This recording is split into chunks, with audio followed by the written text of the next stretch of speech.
गरीबों की सरकार, युवा को अवसर देने वाली सरकार,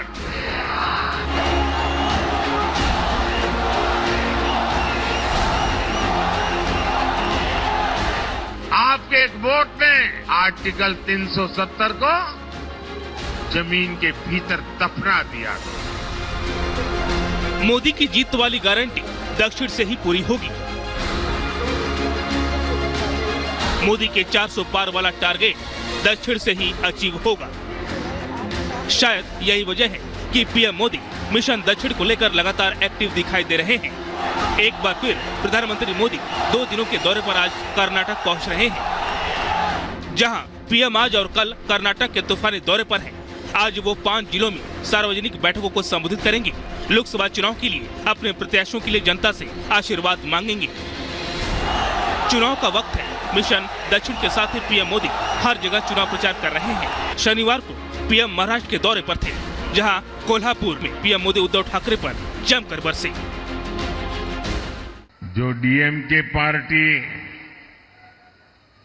वो उनकी खासम खास वो कह रही है, सनातन को गालियां देने पर अब उतारू है। कहती है ये सनातन तो डेंगू है, मलेरिया है।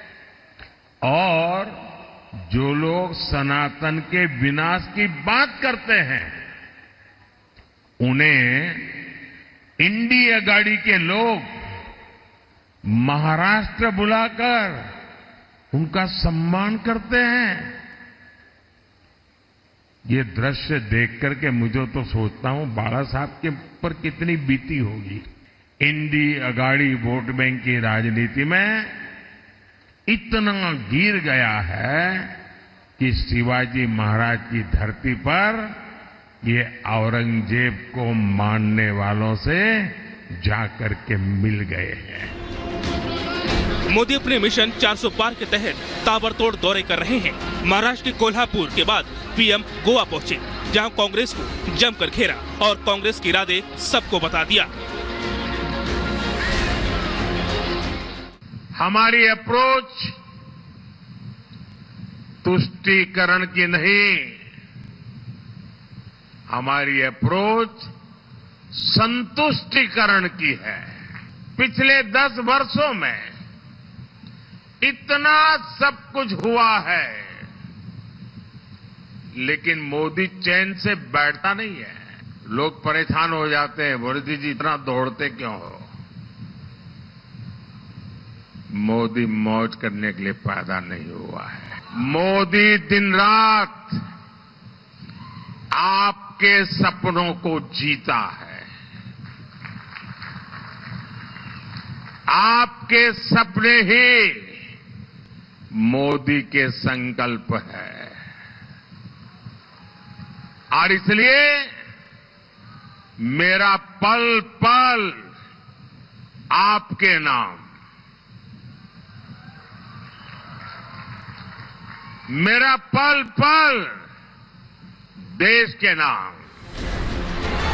2024 के चुनाव में एनडीए 400 पार के लक्ष्य के साथ मैदान में है। 2 चरण के चुनाव के बाद आगे के लिए रणनीति काफी अहम है।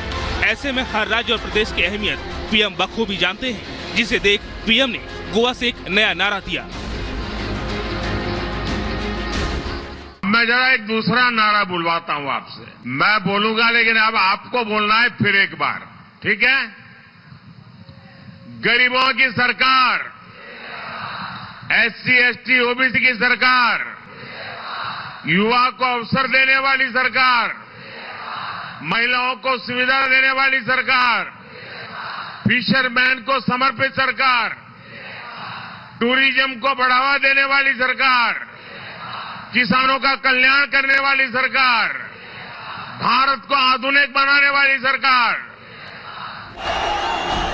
अब पीएम मोदी आज एक बार फिर से कर्नाटक दौरे पर है, जहां 28 लोकसभा सीटों में से 14 पर 26 अप्रैल को दूसरे चरण में मतदान हो चुका है। बाकी बचे 14 सीटों पर तीसरे चरण यानी 7 मई को मतदान है। जिन 14 सीटों पर मतदान है, उनमें चिक्कोडी, बेलगाम, बागलकोट, बीजापुर, गुलबर्गा, रायचूर, बीदर, कोयल, बेल्लारी, हवेरी, धारवाड़, उत्तर कन्नड़, देवगिरी, और शिमोगा है। मिशन साउथ के लिहाज से कर्नाटक बीजेपी के लिए काफी अहम है, क्योंकि 2019 के लोकसभा चुनाव में कर्नाटक में बीजेपी भगवा फहराने में कामयाब रही थी। 2019 में यहां बीजेपी 28 में से 25 सीटें जीतने में सफल रही थी। वहीं कांग्रेस और जेडीएस एक-एक सीट पर सिमट कर रह गई थी। Bureau report, Republic Bharat.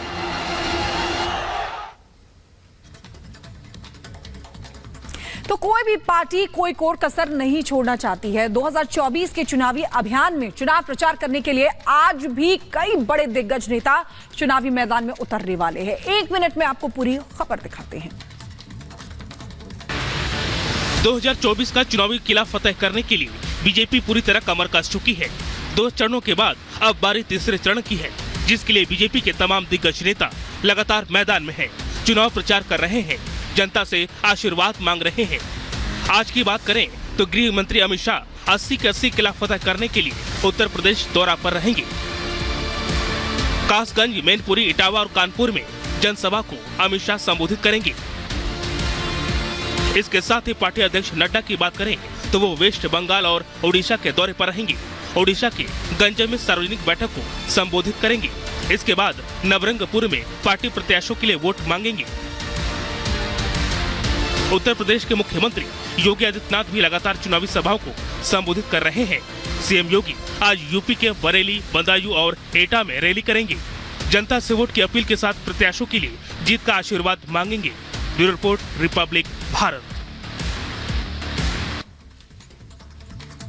और इधर ओवैसी के गढ़ में सेंध लगाने के लिए बीजेपी ने माधवी लता को चुनावी मैदान में उतारा है। अभी तक की अगर बात करें तो ओवैसी बिना चुनौती के ही लगातार हैदराबाद से जीत रहे थे। इस बार उनकी राह आसान नहीं नजर आ रही है, क्योंकि माधवी लता हर मुद्दे पर उनको चुनौती दे रही हैं। एक रिपोर्ट आपको दिखाते हैं।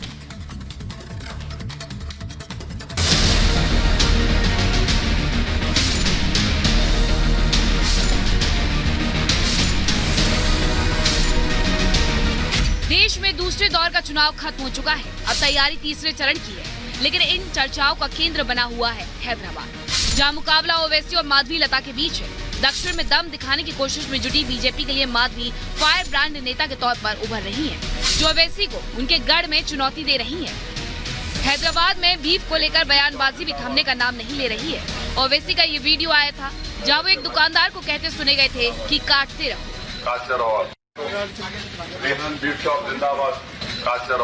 इसी के बाद से ओवैसी माधवी लता के रडार पर है। ये सरासर कोड ऑफ कॉन्डक्ट के विरुद्ध जा रहे ये लोग। इन पर तो तुरंत एक्शन लेना चाहिए इलेक्शन कमीशन, क्योंकि जब इतना पब्लिक में ये लोग ये कह रहे हैं कि बीफ काटो और खाओ, और वो लोग रिलीजन के नाम पर भी, जैसे कि वो लोग मस्जिद के नाम पर वोट पूछ रहे हैं, दिसंबर 6 का नाम छेड़कर वोट पूछ रहे हैं, बाबरी मस्जिद का नाम छेड़कर वोट पूछ रहे हैं, तो ताज्जुब की बात है ये सारे एक ऐसे पढ़े लिखे बैरिस्टर साहब के मुंह से निकल रहा है। ओवैसी निशाने पर है, क्योंकि चुनावी मुकाबला है, मगर अपने गढ़ को खतरे में देख ओवैसी जनता के बीच जा रही है, घर घर प्रचार कर रहे हैं, क्योंकि माधवी कोई मामूली कैंडिडेट नहीं है। 13 मई को मुकाबला रोचक होने वाला है। हालांकि ओवैसी ये दिखाने की भी कोशिश कर रहे हैं वो जीत रहे हैं, इसलिए दूसरे राज्यों में भी प्रचार कर रहे हैं और माधवी को चुनौती न समझकर मोदी को मंगलसूत्र से लेकर मुसलमानों के मुद्दे पर घेर रहे हैं। भारत के मुसलमानों को हमारी हिंदू माँ और बहनों का मंगलसूत्र छीनकर उनको दिया जाएगा। नरेंद्र मोदी, अगर आप बात मंगलसूत्र की करेंगे तो बात बहुत दूर तक जाएगी। मेरी जबान मत खुलाओ, बात बहुत दूर तक जाएगी, क्योंकि अगर तुम्हारे मुंह में जबान है तो मेरे मुंह में भी जबान है। पूरा शिजरा खोल सकता हूँ मैं यहाँ पर। मंगलसूत्र हो या मुसलमान हो या बीफ, इन मुद्दों की 24 के चुनावी समर में खूब चर्चा है, मगर माधवी का फोकस क्लियर है। ओवैसी को मजहबी सियासत के अखाड़े में टक्कर देना, यहाँ मुकाबला बीफ के जरिए क्या भावनाएं आहत करने का है। ओवैसी पर आरोप तो यही है कि वो मुसलमान को एक बीफ की हद तक छोड़ दिए हैं, तो उनको बीफ काटने और बीफ खाने से आगे बढ़ना नहीं है उनके हिसाब से। उनको तो सिर्फ लोगों से दो बात करने का, एक मजहब का बात करना है, एक बीफ का बात करना है। ये भी बीफ का बात क्यों कर रहे हैं? क्योंकि उनको पता है कि बीफ में गाय भी आती है और गाय काटना इस देश में मना है। ऐसा कहने से वो हिंदुओं के लिए सेंसिटिव बात बन सकती है। संसद में चुने जाने वाले एक रिप्रेजेंटेटिव को इस प्रकार का बात करना उनके लिए तो शोभा नहीं दे रही है। अब तक ओवैसी बिना चुनौती के जीतते रहे हैं, मगर अब मुकाबला माधवी लता से है, क्योंकि वो हर मुद्दे पर ओवैसी को चुनौती दे रही हैं। ये चुनौती क्या जीत में तब्दील होगी, ये 4 जून ही बताएगा। Bureau report, Republic Bharat.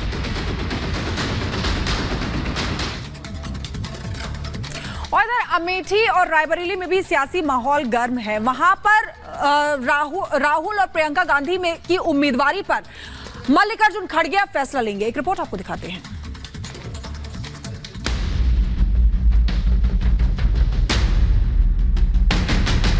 चौबीस के रण में अब तीसरे चरण की बारी है, लेकिन इससे पहले सियासी रण दिलचस्प होते जा रहा है।